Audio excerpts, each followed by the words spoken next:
اور اس وقت جو پالیسیاں اس کی ہیں وہ خود پاکستان کے خلاف ہیں، اس کے مفاد کے خلاف ہیں۔ کافی عرصے تک پاکستان کی حکومت کم از کم یہ کوشش کرتی تھی کہ ہندوستان کے مقابلے میں وہ اپنا طاقت کا توازن بھی برقرار رکھ سکیں اور ان کی یعنی ذیلی ریاست یا ان کی ایک ماتحت ریاست بننے سے اپنے آپ کو بچائے۔ اب وہ بھی نہیں ہے، اب یہ انڈیا کی بھی ایک ماتحت ریاست بننے کے لیے تیار ہے اور ان کے ساتھ بھی مقابلہ کرنے کے لیے آمادہ نہیں ہے۔ اور یہ جو اس کی اس وقت پالیسی ہے، افغان پالیسی، اس کہ یہ امریکہ کا بالکل ہی ایک بے مزد ایک مزدور بن گیا ہے، یعنی ہماری فوج ان کے مطلب کے لیے، ان کی مصلحت کے لیے استعمال۔ یعنی آپ یہ کہنا چاہ رہے ہیں کہ ان کی ڈکٹیشن لے کے یہ سارا کچھ کر رہے ہیں۔ اب یہ افغانستان میں جو بھی پالیسی چل رہی ہے اس کا پورا فائدہ ہندوستان کو پہنچ رہا ہے، انڈیا کو پلس امریکہ، یعنی امریکہ کا کوئی مفاد اس میں نہیں۔ امریکہ یہ کوشش کر رہا ہے کہ انڈیا کو افغانستان میں وہ مراد دے کہ وہ یعنی ہماری اس طرف بھی انڈیا اور ہمارے اس طرف بھی انڈیا کی زیر اثر ایک حکومت ہو جائے۔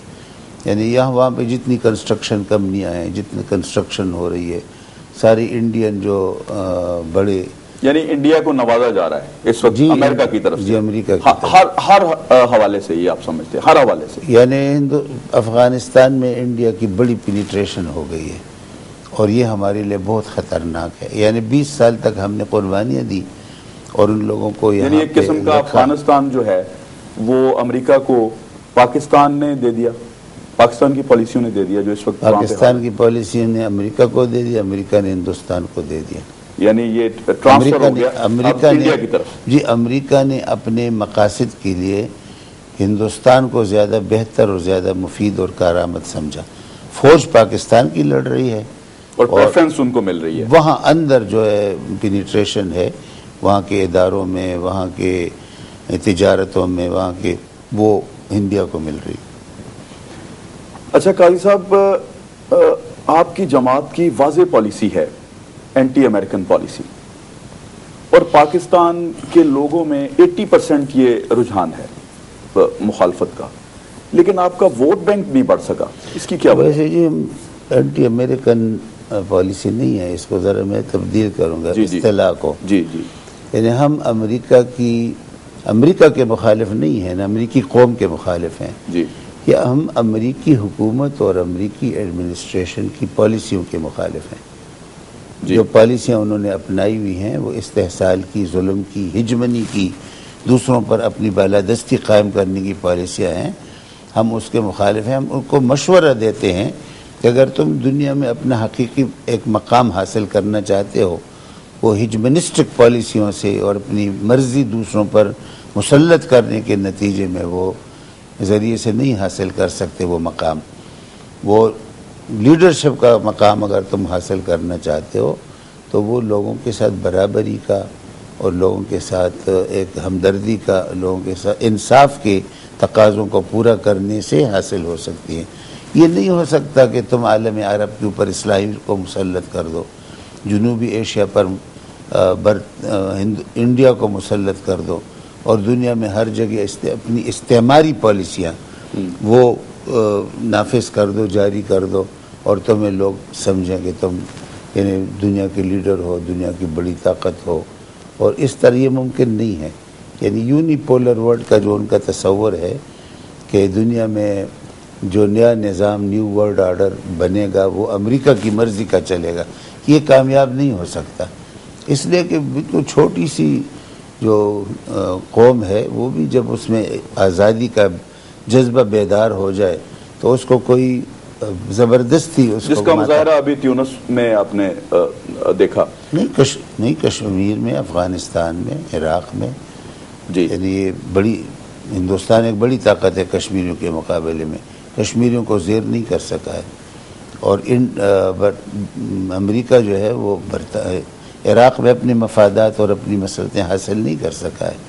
اسی طرح یہ افغانستان میں امریکہ کو 10 سال ہو گئے ہیں وہاں پہ لڑتے ہوئے، وہ مقاصد حاصل نہیں کر سکا ہے، نہیں کر سکتی ہے۔ قاضی صاحب، یہ ڈومینیٹ کرنے کی کوشش کی جا رہی جو پاکستان کو ہر حوالے سے گھیرا جا رہا ہے، آپ کیا سمجھتے ہیں کہ پرویز مشرف اور زرداری جو حکومت ہے ان کے درمیان کوئی ان بٹوین ڈفرنس آپ کوئی دیکھتے ہیں، کوئی فرق آیا ہے؟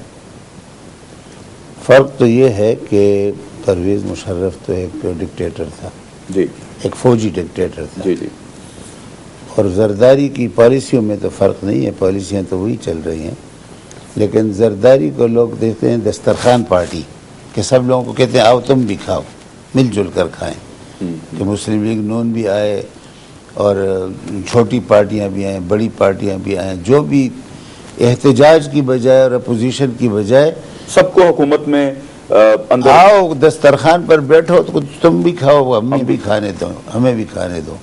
یعنی یہ پالیسیاں ہیں، اس طرح سے ملک کے اندر کی پالیسیاں اس طرح سے چلا رہے ہیں کہ وہ آواز بلند نہ ہو سکے اس کی، وہ ان پالیسیوں کے خلاف۔ جو پرویز مشرف کی پالیسیاں ہیں وہ تسلسل کے ساتھ ان کا جاری ہیں، اس کے خلاف کوئی مؤثر آواز نہیں ہے۔